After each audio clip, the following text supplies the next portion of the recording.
Have you ever believed that wild animals could feel grief? Real, deep grief, the kind we often think only humans are capable of? What you're about to witness isn't just another story.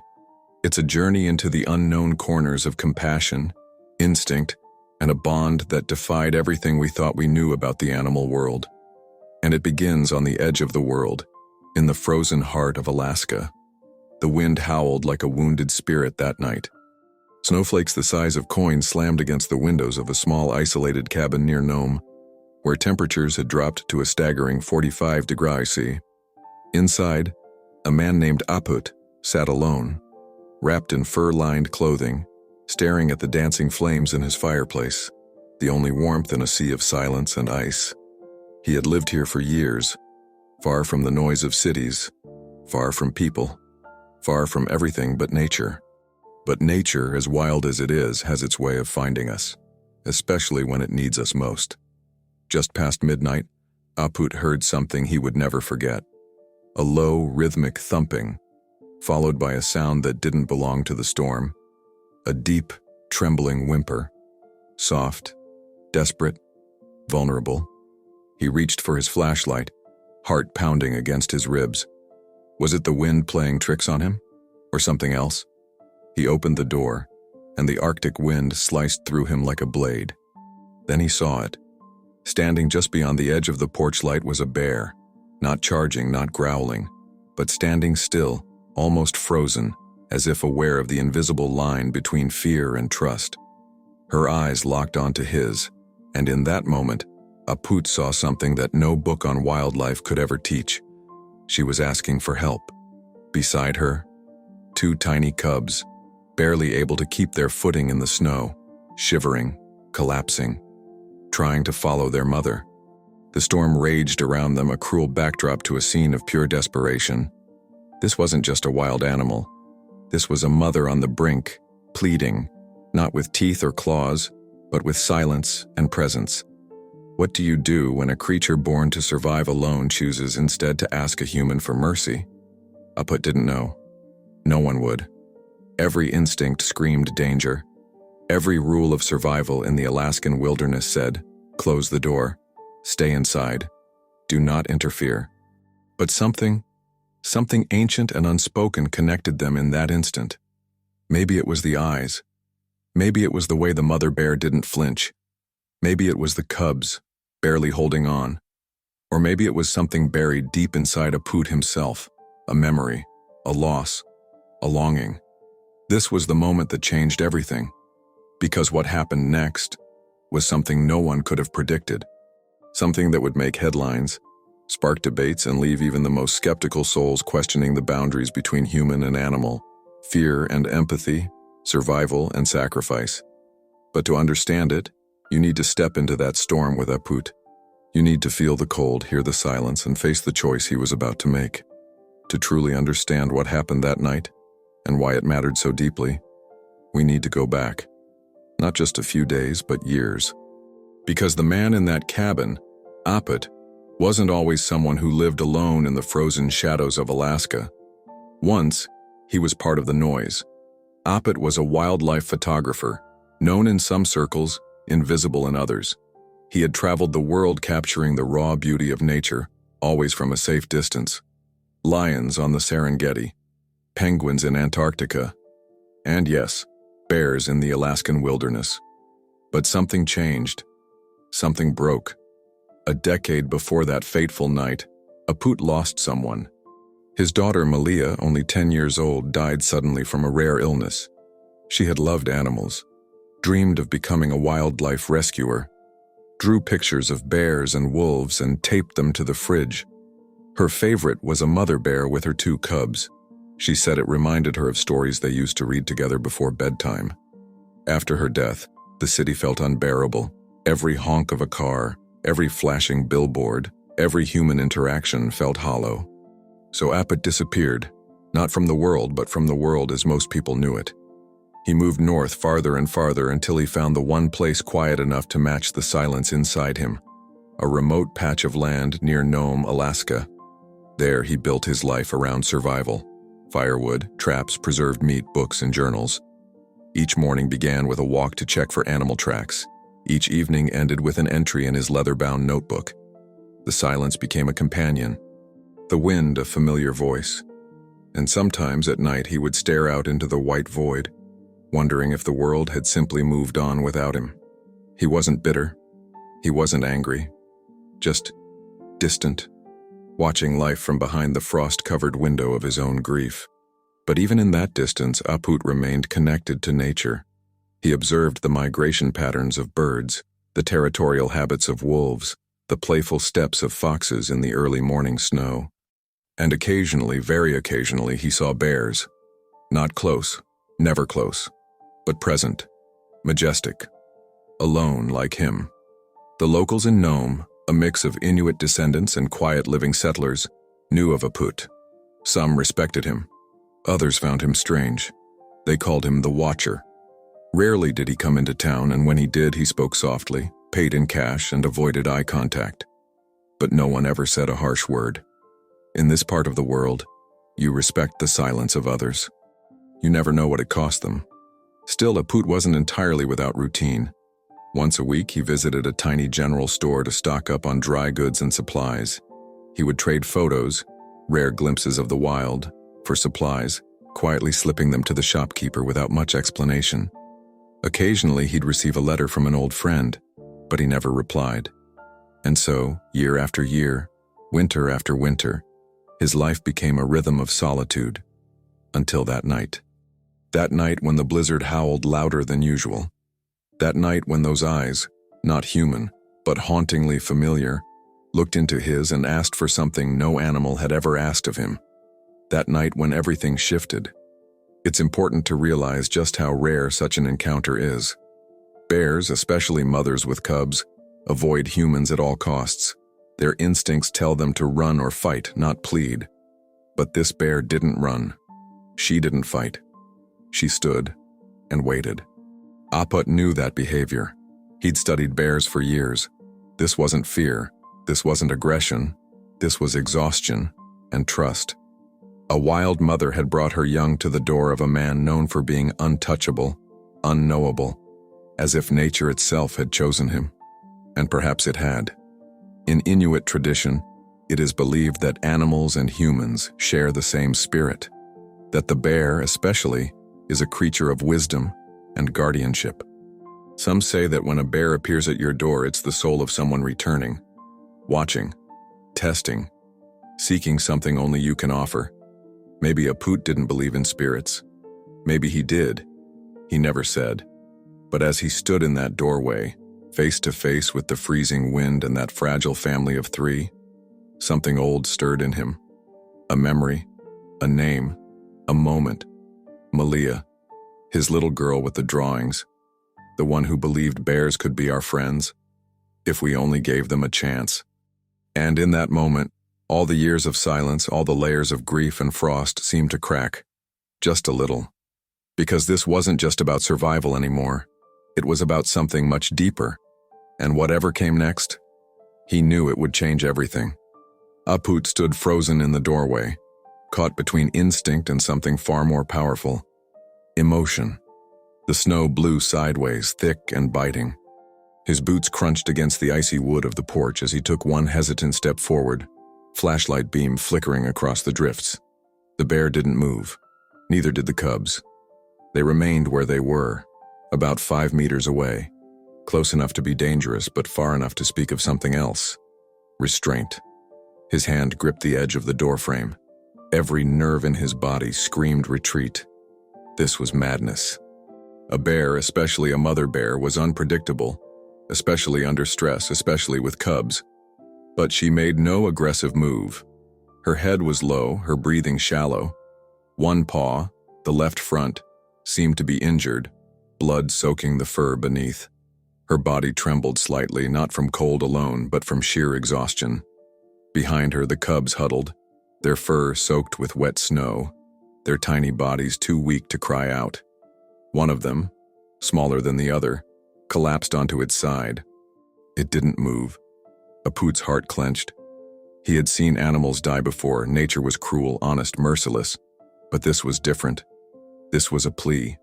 a presence, a stillness that wasn't wild. His mind raced. What could he do? He couldn't let them inside. That would be suicide. Even a sick or starving bear still had the strength to rip a door from its hinges if it felt threatened. And yet, if he closed the door, if he chose to look away, they would surely freeze to death by morning. He turned back into the cabin and quickly searched his supply bins. Dried salmon, 2 old blankets, a small tin of honey he'd been saving since autumn.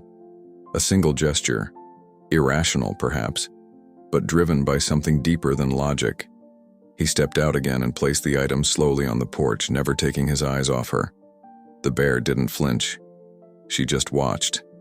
He spread the blankets near the wall, far enough from the door to feel safe, but sheltered from the wind. He opened the tin of honey and poured a thick stream of it onto the snow. Then he laid the fish beside it, every motion slow, deliberate, respectful. Aput stepped back, keeping his body low. His breath came in sharp bursts. One wrong move, and this could turn from a moment of compassion to a fatal mistake. And then it happened. The mother bear took a step forward. Her movements were strained, deliberate. She limped toward the offering, her cubs trailing behind, barely upright. She stopped just before the porch, sniffed the fish, then looked up at Aput one more time. No growl, no threat, only acknowledgement. She ate slowly, cautiously. The cubs, too weak to do more than nibble, licked at the honey and collapsed near the blankets. The mother circled them, her breath creating clouds in the air. She lay down beside them, eyes still half on Aput, half on the storm. And Aput just watched. He sat inside his cabin, door closed but unlatched, candle flickering beside the window. He watched them all night. Every shiver, every blink, every stretch of the massive paw as the bear shielded her cubs with her body. Outside, the storm screamed. Trees bent, snow piled. But on that porch, beneath the edge of the overhang, something fragile had taken shape. A silent truce. He didn't sleep. How could he? Every muscle in his back was tight. He kept the fire burning, hand on the old rifle hanging above the fireplace, not out of aggression, but fear. A wrong sound, a startled cub, and everything could change. But nothing did. At dawn, the wind began to die. The temperature was still deadly, but the worst had passed. Aput opened the door slightly and peeked through the crack. The mother was awake. So were the cubs. They were sitting, pressed together, looking at the trees as if waiting for permission to move. When she saw him, she didn't stand. She didn't run. She simply blinked, slow and deliberate. That was the first night. The next day, they remained nearby. The day after, too. Aput brought more food. He boiled water and placed it in a metal bowl just outside. They didn't come closer, but they didn't leave either. It was as if they had decided that this man, this silent, strange man, was safe, and in some strange, impossible way, Aput felt the same. He began to talk to them. Not loudly, just a murmur. Words carried on the wind. "You're not supposed to be here," he whispered once. "But maybe neither am I." By the third day, the smaller cub was walking again. Unsteady, but alive. The mother's limp had worsened, but she still guarded them, her strength reserved only for protection. And every night as the sky turned purple and the stars burned like frozen fire, Aput sat by the window, writing in his journal. 3 bears. Still here. I don't know why I'm doing this, maybe I don't care. Maybe this is what Malia would have wanted, maybe she sent them. His entries were no longer just about weather or firewood or migrations. They were about them, the bears, a mother and her cubs, lost in a storm, guided by instinct, and rescued by a man who thought he had nothing left to give. And yet, somehow, he had. But as the sun began to return and the ice began to soften, a new question began to form in his heart. How long could this last? How far could trust go? Because while nature had brought them together, nature also had a way of tearing things apart. The days passed slowly, quietly, almost as if time itself had softened, afraid to break the fragile peace between man and beast. Aput kept his distance, but his heart was no longer frozen. Every morning he'd wake before dawn and check the edge of the clearing. And every morning, the mother bear and her cubs were there, alive, recovering, watching. But peace has a price. With each passing day, the weight of his decision pressed harder against his chest. He had broken every rule of survival he had ever known. The code of the wild was simple. Don't interfere. Let nature be. But Aput hadn't just interfered. He had intervened, repeatedly, with food, with shelter, with warmth. And now they depended on him. That terrified him, not because he feared the bears, not anymore. What haunted him was the question that grew louder in his mind with every bowl of water he set outside, every fish he offered with a quiet prayer. What happens when they're strong enough to be wild again? Will they forget this truce? Will they turn? He tried to shake it. Logic and emotion were at war inside him, and neither would yield. He had spent years distancing himself from people, from connection, from vulnerability. He thought the wilderness would be a wall, a fortress around his grief. But now it had betrayed him, or perhaps healed him. He wasn't sure which. Each night, as he wrote in his journal, the words trembled more. I see the way she looks at me. Not with fear, not with trust exactly. Something else. Recognition? Respect? I don't know what I've started. I just know I can't stop. One night, after feeding the bears and retreating to the porch, he sat with his back against the wall, knees pulled to his chest. The stars were sharp above the treetops, piercing the sky like tiny blades of frozen glass. He remembered something his wife once said long ago when Malia was still a baby. You can't protect everything forever. Sometimes you just love and hope it's enough. He hadn't thought of her voice in years, and now it echoed in his mind like a ghost. That was the night he dreamed of Malia again.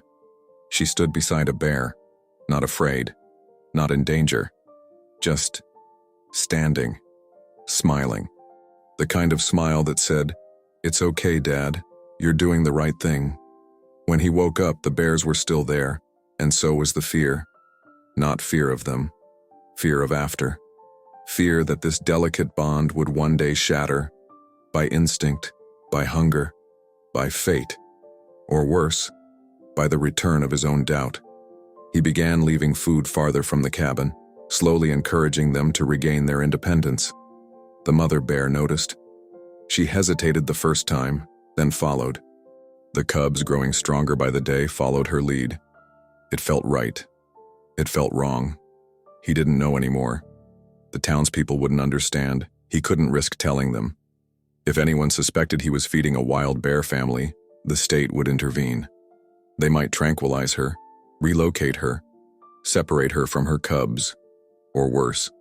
He kept everything secret, but the pressure of that secrecy started weighing him down.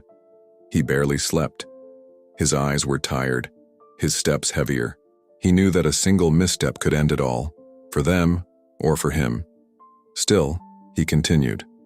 One afternoon, as he chopped firewood near the edge of the clearing, he felt a presence behind him.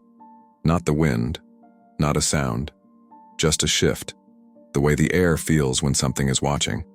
He turned slowly. She was there, the mother bear. No growl, no fear, just watching.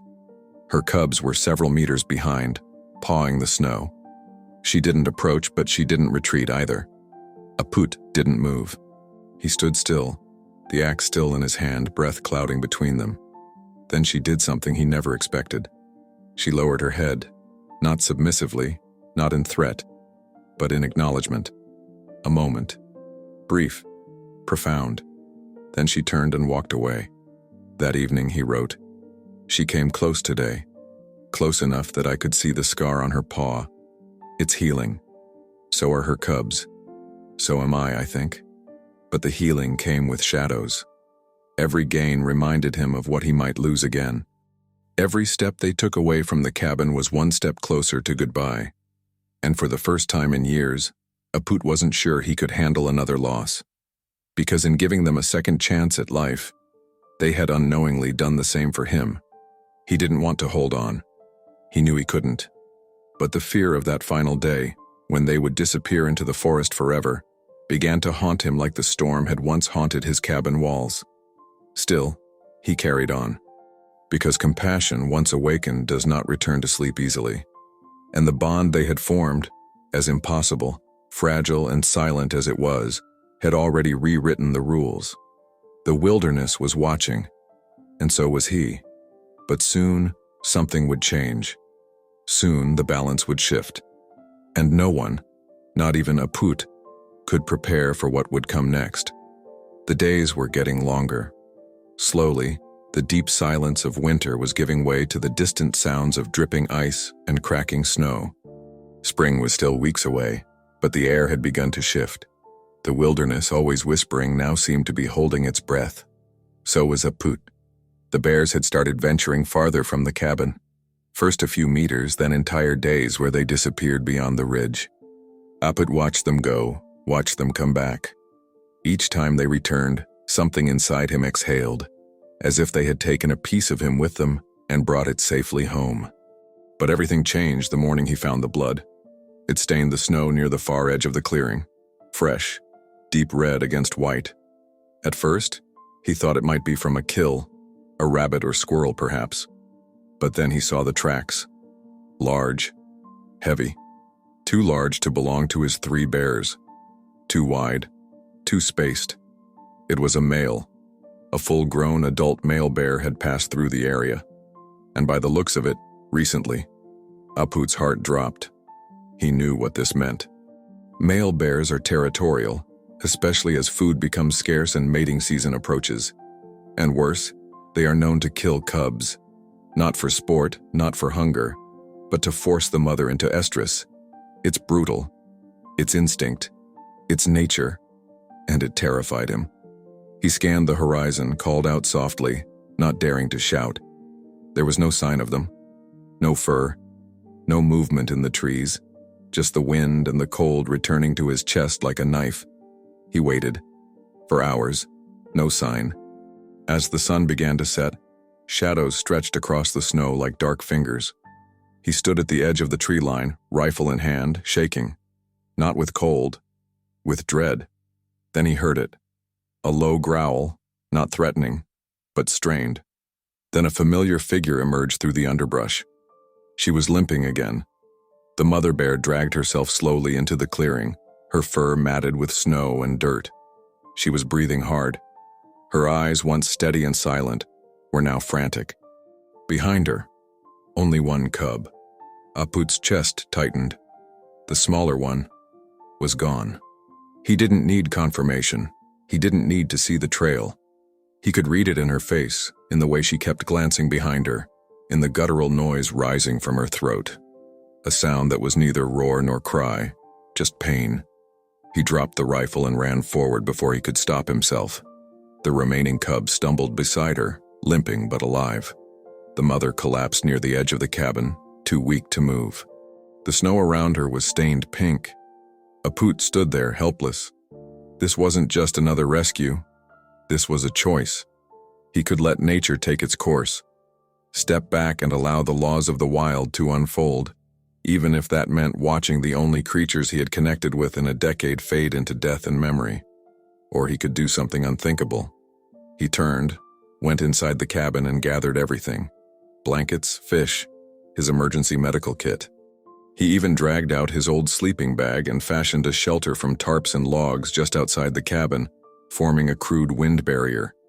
He brought water, honey, bandages. The bear didn't resist. She didn't even move. As he approached, kneeling beside her massive head, she opened her eyes just once, stared into him, and then closed them again. That was enough. He cleaned the wound on her leg, murmuring softly in a voice he hadn't used since Malia was alive. Gentle, steady, human. "I know it hurts," he whispered, "but we're not done yet." He applied a compress, wrapped it tight, repeated the process on the cub's injured paw, fed them both by hand piece by piece, and then he sat back and waited. For hours. For sleep. For a sign. Anything. He didn't get one. But they were alive. And that was something. The next few days were the hardest. He barely left the shelter, barely ate. He kept the fire burning nonstop, even bringing out a lantern to give them some warmth through the bitter nights.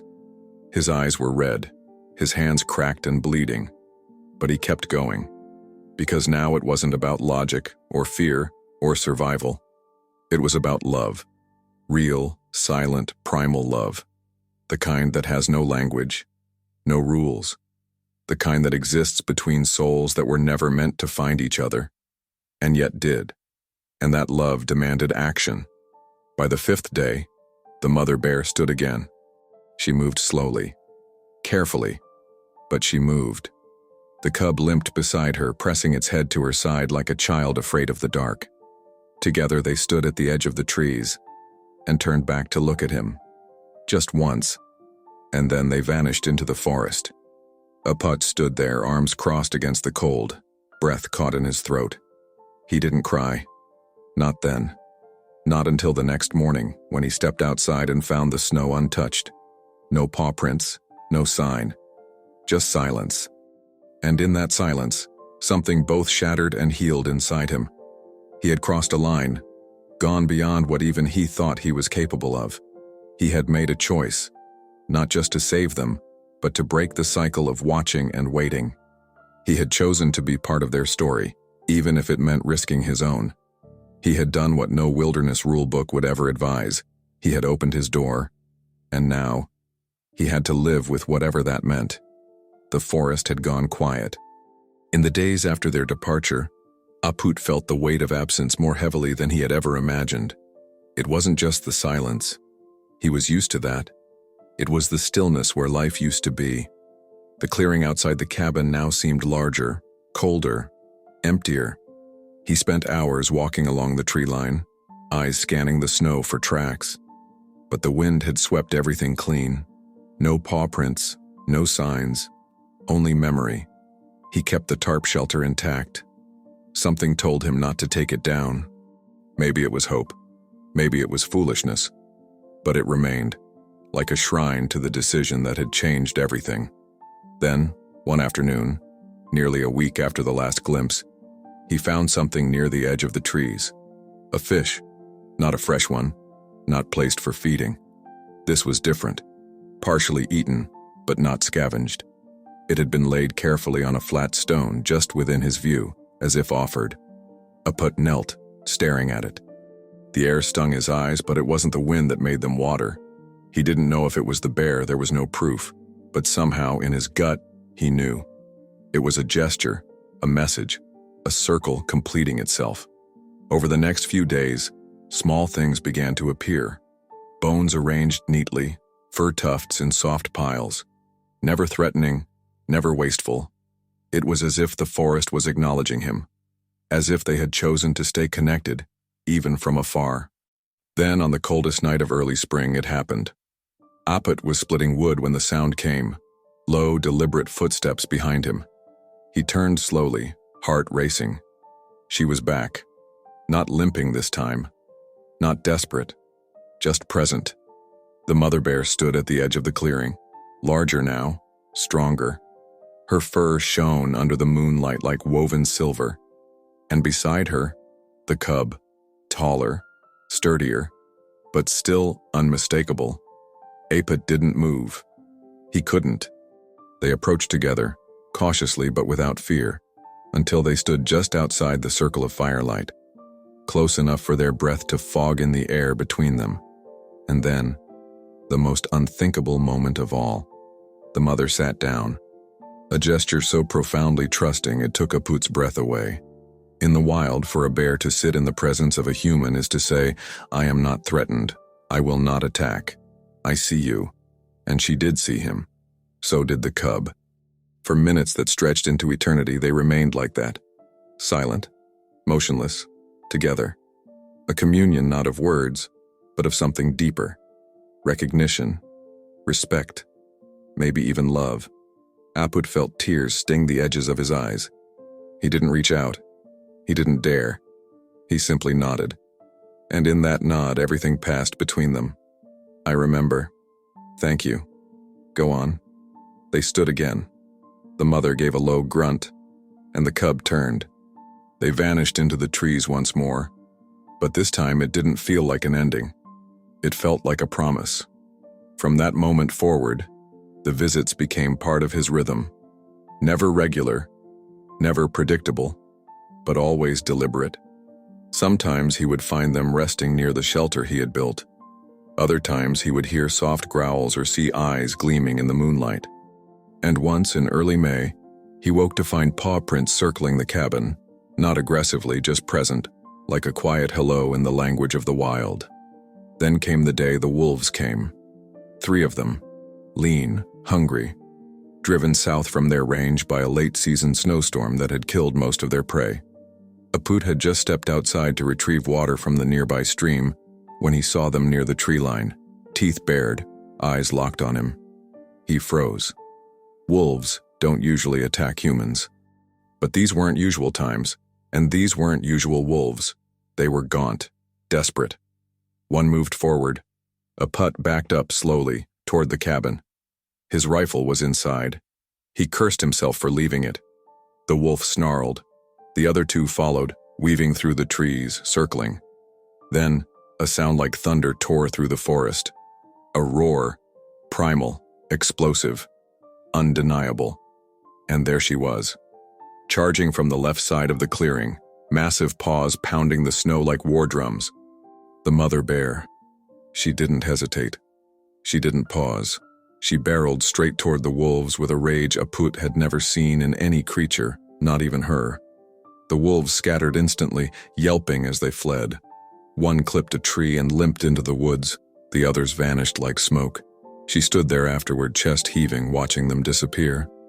Then, she turned to Aput, not as a warning, not as a threat, but as if to say, "You protected mine. Now I've protected you." He took one step forward, hands shaking, eyes wide. And then, from behind the brush, the cub appeared. Taller now, stronger, no longer a baby, but still by her side. They stayed for a few more minutes, then left without sound. Aput didn't sleep that night. He sat by the window, journal open, pen unmoving. There were no words for what had happened. Only awe. Only silence. He never saw them that close again, but they remained. Sometimes a glimpse, sometimes a footprint. Once, in the heart of summer, he found a small pile of berries arranged in a circle outside his cabin. Wild strawberries placed with care. He didn't touch them. He just sat beside them and wept, because he understood. It was the end of something sacred, and the beginning of something eternal. The bond they had formed, across species, fear, instinct, and trauma, had become something the world rarely saw. A story with no moral, no agenda, just love, pure, unexpected, unrepeatable. It had changed him, and perhaps it had changed them. After the wolves, after the roar, after the final glimpse of fur fading into the forest, the world didn't go back to normal, not for Aput, because what they had shared wasn't meant to be normal. It was meant to be remembered. Days turned into weeks. The snow melted, the ground softened, and wildflowers poked through the moss like secrets whispering their way into the light. Summer came, brief and golden, but the clearing remained quiet. The tarp shelter finally collapsed in the wind, its purpose fulfilled. Aput didn't rebuild it. He knew. They were gone. Not lost, not vanished, just gone, as they should be, free again, wild again. He had given them what they needed, and they had done the same. Still, the silence felt different now. Not empty, but sacred. He would often find himself pausing during routine tasks, chopping wood, boiling water, writing in his journal, just to listen. Sometimes he swore he could hear paws in the underbrush, a breath on the wind, a low, familiar growl somewhere far, far off. He smiled more. He slept better. He wrote with purpose again. In his journals, he documented every detail, not just what had happened, but how it had made him feel. He stopped writing in past tense. He stopped writing "I saw" and began writing "I shared." Not the bear, but she. Not the cubs, but they. As if they were part of his family now. as if they had always been. And in a way they had. He began sorting through old photos. He pulled out the ones of Malia, of her drawings, her notebooks. And finally, after a decade of stillness, he placed a framed photo of her by the window, right where the mother bear had stood that first night. He whispered to her sometimes, when the nights got long, when the sky turned silver and full of stars. "Did you see?" he'd say. "I kept my promise." Because deep down, that's what it had always been. Not a rescue, not an accident, but a promise kept. To a little girl who believed in animals and to a man who forgot how to feel until a bear showed him the way back. The townspeople noticed a change too. When he walked into the general store again, months after the storm, he actually spoke, asked about supplies, asked about the weather, even smiled at the cashier. They said he looked younger, lighter, like something had been lifted. No one knew the full story, and he never told them. Because some stories don't need to be explained, they just need to be felt. He spent the rest of that summer restoring his cabin, reinforcing the roof, planting herbs in little boxes by the window, preparing for winter, but not dreading it this time. Something had changed inside him, not in a loud, dramatic way, in a quiet way, like the soft padding of paws in fresh snow, like gratitude that doesn't need to be spoken. He knew, of course, that he would probably never see them again, that the moment had passed, that they had returned to the wild, to the rhythm of the land. But even so, he left a bowl of water out by the edge of the clearing every evening, just in case. It stayed full all summer and into fall. And then, in early November, when the first snow returned and the trees stood like frozen statues, something happened. A sign. Not a sound. Not a visit. A single paw print. Small. Clean. Pressed into the earth just outside the cabin, facing the door. It didn't stay long. The next snow covered it completely, but Aput had seen it, and that was enough. He didn't need more, because he had already received everything he never knew he needed. Years passed. The cabin, once silent and sealed in grief, had become a place of stories. Aput lived there until his final breath, quiet, content, and surrounded by memories that only he truly understood. He didn't grow old in the usual way. He grew settled, worn in like the land itself. Then one cold morning, as winter returned and the frost claimed the windows again, Aput never rose from his bed. A heart attack, the doctor said. Sudden, peaceful. His journal was found open beside him, pen resting on the last page. The words written there were few, but they said everything. If they come back one day, tell them. Thank you. The news spread quietly through Nome. Most people remembered him only as the strange, silent man in the woods. Some remembered the rare smiles. Fewer remembered his name. But a few, those who had seen the light return to his eyes in those final years, knew he deserved something more than just to disappear. And so a small group gathered at the edge of the forest where he had lived for so long. Locals, quiet folk, a pastor, a neighbor who had once delivered firewood, a young woman from the store who used to save him the good tea. They stood near the trees, hats off, breath fogging in the cold air, as the pastor read a brief eulogy, simple, respectful. "Here lies Aput," he said, "a man who found peace where others saw only snow and silence." They began to lower the wooden coffin into the earth. No big speeches, no music, just the hush of wind through naked branches. And then, it happened. A sound. The unmistakable crunch of something heavy stepping through the snow. Everyone turned. From the tree line, moving slowly, powerfully, and without hesitation, emerged a bear. Gasps broke the silence. It was her, older now, heavier, her fur more gray than brown, but unmistakable. She didn't run. She didn't roar.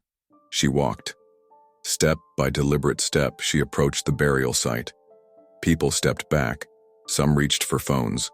Others simply froze, unsure whether to fear or revere. The bear stopped just beside the grave. She stood still. Then, she did something no one could explain.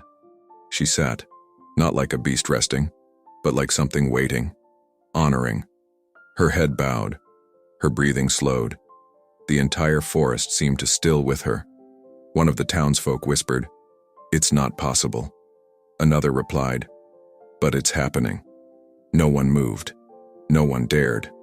For nearly 5 minutes she remained there, eyes closed, head dipped, a vigil in fur and silence. Then, slowly, she stood. She turned toward the trees, and from behind her emerged another shape, a bear cub. Not tiny, nearly full-grown now, but unmistakably her blood. Perhaps even the same one Aput had once fed with trembling hands. The cub lingered for a moment, looked toward the people, looked toward the grave, then followed its mother into the woods. No one spoke for a long while. There are no rules for moments like that, because they don't belong to logic. They belong to something older, something deeper. The funeral ended in silence. No one finished the prayers. They didn't have to, because what had happened said more than words ever could. In the days that followed, the story spread. At first, whispers, then photos, then articles. Bear attends man's funeral in Alaska. Wild animal pays respects, the moment that left a town speechless. Some called it a miracle, others called it impossible. But everyone agreed on one thing. It was real, and it meant something. Back in the forest, snow continued to fall. The cabin stood still, waiting for time to claim it. But in the hearts of those who had been there, and in the hearts of millions who would later hear the story, a fire had been lit. The story of a man who opened his door to a bear, and the bear who, years later, came back to say goodbye. Some stories don't need to be understood to be believed. They don't follow rules. They don't fit into neat explanations. They simply are, like a storm that comes from nowhere, or the silence that follows something sacred. Aput's story was one of those. He wasn't trying to be a hero. He didn't go looking for a miracle. He was just a man with a broken heart, living quietly among the trees. But when the moment came, when nature placed life and death on his doorstep, he didn't turn away. He opened the door, and that one decision changed everything. For a mother bear and her cubs, for a man who thought he had nothing left to give, for an entire community, and now, maybe for you. Because this story isn't really about a bear. It's not even about grief or rescue or survival. It's about something even deeper. It's about what happens when we listen, really listen, to the voice beneath fear. When we choose connection over caution. When we act with compassion, even when no one is watching. In a world that often feels cold and divided, stories like this remind us of a truth we forget too easily. We are not as separate as we seem. Not from nature, not from each other, not even from the wildest parts of ourselves. The bear didn't attend Aput's funeral to make headlines. She didn't know what a story was. But she felt something. Maybe grief, maybe memory, maybe a quiet instinct that said, he mattered. And maybe that's the greatest legacy any of us can hope for. Not statues, not fame, but a presence so real, so kind that even the wild remembers us. So the next time you see the wilderness, and whether it's in the trees outside your window or in the untamed places of your own heart, remember this. A man once opened his door to a bear, and she never forgot him. Neither will we. If you're still here, if you've made it this far, something about this story touched you. Maybe it was the quiet strength of a wounded bear. Maybe it was the man who chose kindness when no one would have blamed him for closing the door. Or maybe it was something deeper. Something you can't quite name, but you feel it in your chest right now. That feeling, hold on to it. Because stories like this matter. Not because they're dramatic, but because they remind us of what's possible when we choose love, even in its rawest, wildest form. Aput didn't set out to change the world. He just changed one moment. He chose compassion when instinct said, stay safe. He chose presence when the world offered isolation. And look what came of it. A connection across species. A return no one could explain. A goodbye that defied every rule of nature. Now, it's your turn.